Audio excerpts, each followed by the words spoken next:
Hi, this is Rajesh Sharma.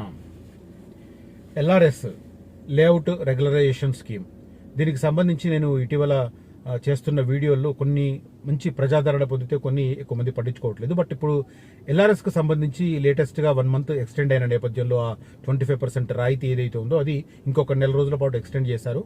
So మే నెలాఖరు వరకు, మే 31 వరకు అవకాశం ఉంది.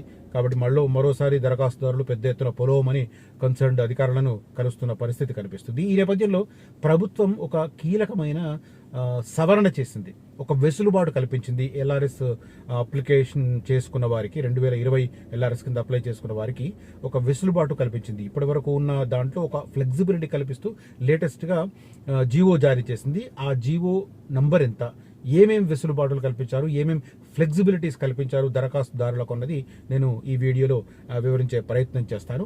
ఈ వీడియోకి సంబంధించి, అంటే ఈ కంటెంట్ స్టార్ట్ చేసే ముందు ఒక్కసారి దీని నేపథ్యం చెప్తాను. ఏంటంటే 2020 ఆగస్టులో ఆనాటి కేసీఆర్ గారి ప్రభుత్వం జీవో జారీ చేసి ఎల్ఆర్ఎస్ 2020ని అనౌన్స్ చేసింది. అప్పటి వరకు ఉన్న ఈ అక్రమ లేఅవుట్లు, జీపీ లేఅవుట్లు కావచ్చు, రకరకాలుగా ఉంటాయి, వాటిని రెగ్యులరైజ్ చేసుకోవడానికి ఒక అవకాశం కల్పించింది. దానికి ఏంటంటే ఒక అప్లికేషన్ దారు ఓవరాల్గా రెగ్యులరైజ్ చేసే సమయానికి ఎంత ఫీ కట్టాల్సి ఉంటుందన్నది తర్వాత తెలుస్తాం. కానీ ముందైతే మీరు అప్లికేషన్తో పాటు ఒక టోకెన్గా 1000 రూపీస్ కట్టమన్నారు. దాంతో దాదాపు 25,67,000 దరఖాస్తులు వచ్చాయి. 25,67,000 ప్లస్ దరఖాస్తులు ఎల్ఆర్ఎస్ 2020 కింద ప్రభుత్వానికి చేరాయి. అయితే ఆ తర్వాత వాటిని పరిష్కరించే కార్యక్రమం మొదలైనప్పటికీ ఆ రంగంలోకి దిగిన తర్వాత సాధక బాధకాలు, ఈ ప్రాబ్లమ్స్ ఎదురు రావడము, అంటే టెక్నికల్ ప్లస్ సేమ్ టైం అనుకోని సమస్యలు ఎదురు కావడం, వాటిని పరిష్కరించలేకపోవడం, భూ వివాదాలు తెర మీదకి రావడం, ఇట్లాంటివి చాలా చాలా చాలా వచ్చాయి. దాంతో ఇప్పుడు ఫర్ ఎగ్జాంపుల్ ఒక లేఅవుట్ ఎక్కడన్నా వేశారు. ఆ లేఅవుట్కు సంబంధించి ఒరిజినల్ రైతుల నుంచి ఆ లేఅవుట్ వేసిన వారికి ల్యాండ్ బదలాయింపు జరిగిందా, ఆ ల్యాండ్ బదలాయింపు జరిగిన సంస్థనే ఈ కొనుగోలుదారులకు దాన్ని రిజిస్ట్రేషన్ చేసి ఇచ్చిందా, ఇవన్నీ చాలా చాలా సమస్యలు. సేమ్ టైం ఒకే ప్లాట్కు సంబంధించి 2-3 ఎల్ఆర్ఎస్ చేయడం, ఎందుకంటే కొన్ని జీపీ లేఅవుట్లో 2-3 పేరుతో రిజిస్ట్రేషన్ జరిగిన దాఖలా ఉన్నాయి. ఇలాంటి సమస్యలు జటిలంగా మారడంతో 1-2 రివ్యూల తర్వాత కేసీఆర్ గారు కూడా దాన్ని మరి పెండింగ్ అని చెప్పారో ఏమో తెలియదు, కానీ ఓవరాల్గా ఒక 5 ఏళ్ల నుంచి అది పెండింగ్లో ఉన్న పరిస్థితి. సో 2023 ఎలక్షన్స్ సందర్భంగా పాలక ప్రతిపక్షాలన్నీ దీనికి సంబంధించి ప్రచారం చేసుకున్నాయి. అధికారంలోకి ఎవరు వచ్చినా కూడా ఎల్ఆర్ఎస్ 2020 అన్ని దరఖాస్తులను క్లియర్ చేస్తామని. దాంట్లో భాగంగా కాంగ్రెస్ పార్టీ కూడా అదే చేసింది. కానీ అధికారంలోకి వచ్చిన తర్వాత రేవంత్ రెడ్డి గారు బిగినింగ్లో ఆ పోర్ట్ఫోలియోని శ్రీనివాసరెడ్డి గారికి ఇచ్చిన తర్వాత 1-2 రివ్యూలు జరిగాయి ఎల్ఆర్ఎస్ 2020 మీద. అప్పుడు వీళ్ళకి తెలిసి వచ్చింది. అప్పటిదాకా ప్రతిపక్షంలో ఉన్నప్పుడు ఆ సమస్యలు ఏదైనా తెలియలారే, ఎంతసేపు ప్రభుత్వాన్ని విమర్శించడం అదే నడిచింది. ఇప్పుడు దాన్ని పరిష్కరించుకుందాం అనుకున్న టైంకు సమస్యలు ఎదురైనాయి. ఇప్పుడు ఆ సమస్యలను పరిష్కరించాలంటే ఏంటి, కొన్ని రోజులు కాలయాపన, మొత్తం మీద ప్రెషర్ పెరిగింది. ప్రెషర్ పెరిగేసరికి మొన్న ఫిబ్రవరిలో మార్చి 31 డెడ్ లైన్కి అన్ని ఎల్ఆర్ఎస్ 2020 దరఖాస్తులను క్లియర్ చేయాలి, 25 లక్షల దరఖాస్తులు అని చెప్పి తేల్చి పారేశారు. దానికి ఎవరైనా ముందుకు రావడానికి, జనాల్లో ఇంట్రెస్ట్ పెరగడానికి, ఆసక్తి చూపించడానికి ఒక 25% రాయితీని ఒక తాయిలంలో ప్రకటించారు. సో ఇది బాగానే ఉంది ఇక్కడ వరకు. కానీ పరిష్కారానికి అయ్యే ఎల్ఆర్ఎస్ స్టేజ్ 1, స్టేజ్ 2, స్టేజ్ 3 అని పెట్టి వాటికి ఒక ఫైనల్ ఫీజు పెట్టి ఆ ఫీజు కట్టించుకొని ఆ తర్వాత వాడికి ప్రొసీజర్ జారీ చేయాలి. ఇది విధానం. ప్రొసీడింగ్స్ వాడికి వెళ్ళినాయి అనుకోండి, ఫైనల్ ప్రొసీడింగ్స్ వెళ్తే హీ విల్ బీ హ్యాపీ, అతని ప్లాట్ రెగ్యులరైజ్డ్ స్కీమ్లో ఉంది, రెగ్యులరైజ్ అయినట్టుగా అనుకోవచ్చు. కానీ కొంతమంది స్టేజ్ 1లో ఆగిపోయారు, కొన్ని అప్లికేషన్ స్టేజ్ 2లో ఆగిపోయాయి, కొన్ని అప్లికేషన్ స్టేజ్ 3లో ఆగిపోయాయి. ఇంకా హైలైట్ ఏంటంటే ఫిబ్రవరిలోనే, మార్చిలోనే క్లియర్ అయి ఫైనల్ ప్రొసీడింగ్స్ కోసం ఫుల్ పేమెంట్ కట్టినా ఇప్పటికీ ప్రొసీడింగ్స్ రాని పరిస్థితి. ఈ సమస్యలు ఇలాగే ఉన్నాయి.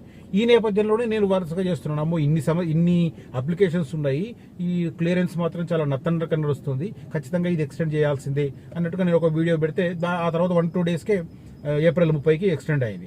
ఏప్రిల్ 30 తర్వాత నేను అనుకున్న అప్పుడు కూడా మళ్ళీ సేమ్ ఇదే నెంబర్తో ఒక వీడియో చేసి కనీసం ఒక 1 మంత్ 2 మంత్స్ ఇస్తారనుకున్నా, ఎందుకంటే ప్రభుత్వం ఈ పాటికి అర్థం చేసుకుంటుంది ఇదంతా ఈజీ కాదు అనే ఉద్దేశంతో. కానీ 4 రోజులు ఎక్స్టెండ్ ఇచ్చారు. పోనీ 4 రోజుల తర్వాత అయినా పూర్తిగా అవగాహన చేశారంటే అది లేదు. ఇప్పుడు లేటెస్ట్ ఏంటంటే దాన్ని మే 31 వరకు ఎక్స్టెండ్ చేశారు. బట్ ఈలోగా ఒక ఫ్లెక్సిబిలిటీ కల్పించారు. ఆ ఫ్లెక్సిబిలిటీ ఏంటంటే, ఇది ఇంట్రెస్టింగ్ పాయింట్. ఇప్పుడు ఫస్ట్ 2020లో దానికి తీసుకున్న నిర్ణయం ప్రకారం ఏంటంటే ఓన్లీ రిజిస్టర్డ్ సేల్ డీడ్ ఉన్న వారికి మాత్రమే ఆ వెసులుబాటు కల్పించారు. ఆ సడలింపు అది ఉంది, ఏది రెగ్యులరైజ్ చేసుకునే అవకాశం కల్పించారు. కానీ లేటెస్ట్గా విడుదల చేసిన GOMS నంబర్ 98 ప్రకారం, GOMS నంబర్ 98 ప్రకారం రిజిస్టర్డ్ డీడ్, నోట్ చేసుకోండి, రిజిస్టర్డ్ గిఫ్ట్ డీడ్ ఉన్న రిజిస్టర్డ్ సేల్ డీడ్తో పాటు, రిజిస్టర్డ్ సేల్ డీడ్ ఆల్రెడీ ఉంది, దాంతోపాటు ఇప్పుడు లేటెస్ట్గా సడలింపులు ఏమిచ్చారంటే రిజిస్టర్డ్ సేల్ డీడ్ ఉన్న వారికి కూడా, రిజిస్టర్డ్ సేల్ డీడ్ ఉన్న వారికి కూడా, రిజిస్టర్డ్ ఎక్స్చేంజ్ డీడ్ ఉన్న వారికి కూడా, వారసత్వం సక్సెషన్ ద్వారా రిజిస్ట్రేషన్లో వచ్చిన వారికి కూడా, అంటే 3 రకాల వ్యక్తులకు, ఒకటి రిజిస్టర్డ్ గిఫ్ట్ డీడ్, ఒకటి రిజిస్టర్డ్ ఎక్స్చేంజ్ డీడ్, మూడవది వారసత్వం అనువంశికంగా వచ్చిన రిజిస్ట్రేషన్లు చేసుకున్న ల్యాండ్లకు కూడా వాటికి సంబంధించి ఈ సడలింపును కల్పిస్తూ పురపాలక శాఖ మెట్రోపాలిటన్ కార్యదర్శి ఇలంబర్తి గారు GOMS జారీ చేసిన పరిస్థితి. ఇప్పుడు ఏంటంటే ఈ 3 ఫ్లెక్సిబిలిటీస్ కల్పించడం వల్ల కొద్దిగా దరఖాస్తుల ప్రక్రియ వేగవంతమయ్యే సంకేతాలు ఉన్నాయి. నేను ఎందుకు చెప్తున్నానంటే ఇది నత్తనడకన సాగుతుందని. 25,67,000 దరఖాస్తులు ఉంటే ఇప్పటి వరకు దరఖాస్తుల పరిశీలన జరిగింది కేవలం 6 లక్షల దరఖాస్తులు మాత్రమే పరిశీలన జరిగింది. 6 లక్షల వాటిల్లో కూడా జస్ట్ 20% మాత్రమే క్లియర్ అయ్యి వాటికి ఫైనల్ పేమెంట్ తీసుకున్నారు.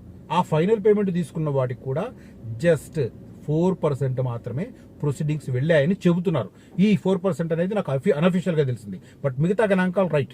25,67,000 అనేది కరెక్టు, దాంట్లో 6 లక్షలు మాత్రమే వెరిఫై జరిగినాయి అనేది కరెక్టు.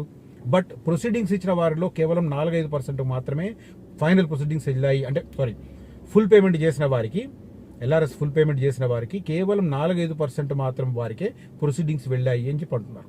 ఇదే జరిగితే మాత్రం నేను చెప్తున్నాను, గవర్నమెంట్ 1 మంత్ ఎక్స్టెండ్ చేసిన కాదు, ఏకంగా ఒక 6 నెలలు ఎక్స్టెండ్ చేసి టైం ఇచ్చి రెగ్యులరైజ్ చేసుకోమంటే తప్ప జరగదు. అఫ్కోర్స్ ఇక్కడ ఇంకోటి ఉంది, ఎక్స్టెన్షన్ అనేది కేవలం 25% రాయితీకి, మిగతా LRS దరఖాస్తుల ప్రక్రియ, వాటి పరిశీలన, వాటి క్లియరెన్స్ చేయడం అదంతా ఎలాగో కొనసాగుతుంది. అది ఆపేది కాదు.